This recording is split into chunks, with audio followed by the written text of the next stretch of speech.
The start of a new era for the Catholic Church. Pope Francis celebrated his inaugural Mass today at the Vatican. Will his grand debut set the tone for his papacy? Here with us to talk about all of that and more is Francis Rocca, Rome Bureau Chief of the Catholic News Service. Francis, good morning. Good morning. I should call you Frank. It might be better to keep things straight, yeah. All right. So one thing I want to start with, the Pope's homily in particular today was, well, a far simpler message. Benedict gave us a long discourse, 3-page discourse in Latin, and that's not what we got from the new Pope. No, that's true. He doesn't make a direct reference to some of the more abstruse concepts that Benedict, in a professorial way, liked to talk about. That's true. Although I think there is a lot underneath that. There is a lot of learning that you could tease out. Yes. Tease some of that out for us. What did you make of it? Well, one thing that struck me, two things that struck me. One that I think was probably apparent also to everyone was, he did talk a number of times about the environment and the need to protect creation. And so that was striking. He said that the other day when he met with the journalists on Saturday. So environmentalism, in that sense, he's in continuity with Benedict, who, as you know, was called the Green Pope and who had introduced that theme into papal teaching. But one thing is, he used a word or some version in Italian of the word that was translated as protect in the official translation. He used it more than 30 times in a speech that was 1,300 words long, which is really more like taking custody of or being the custodian of. There's a sense of being a vigilant, of being a guard, like a guardian angel.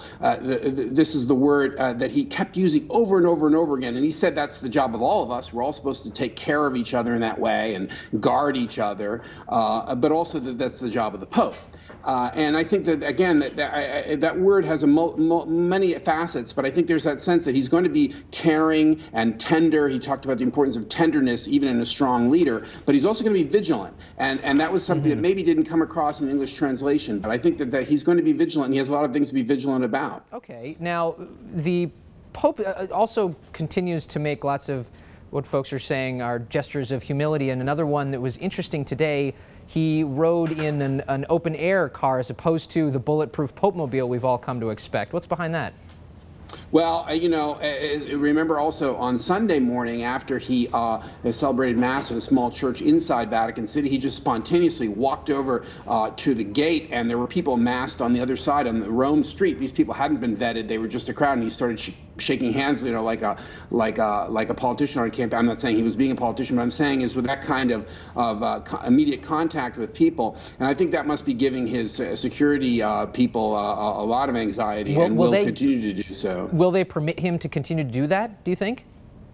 He doesn't act like someone who's willing to be told what to do. Right from the very start. I mean, you think the moment the man was elected Pope, an hour later, he's standing in front of a huge crowd in the entire world. He immediately starts departing from Vatican protocol. He didn't wear the shawl that he typically would wear at that moment. He didn't get in in his own private elevator. He got in the elevator with the cardinals. He got in the bus with the cardinals. He sat down. He's been, from the very first moments, he's known exactly what he wants to do, and he's not willing to listen to anybody telling him, no, we do it this way, Holy Father. It's quite remarkable. It is, and just to give folks some context here, in speaking about the Pope-mobile, maybe people like to joke about that, but of course John Paul II was shot when he was driving along, so that's why, I believe that's why they created the Pope-mobile in the first place, right? Yeah, and like with any figure of this kind of prominence, there's no way to 100% to protect anyone. We remember that Benedict was knocked down by a woman, obviously, unstable woman, and a cardinal who was with him broke his, I think it was his hip. But he's taking more risks, I think, evidently, than Benedict did. Okay, Frank Rocca, thank you so much for joining us this morning.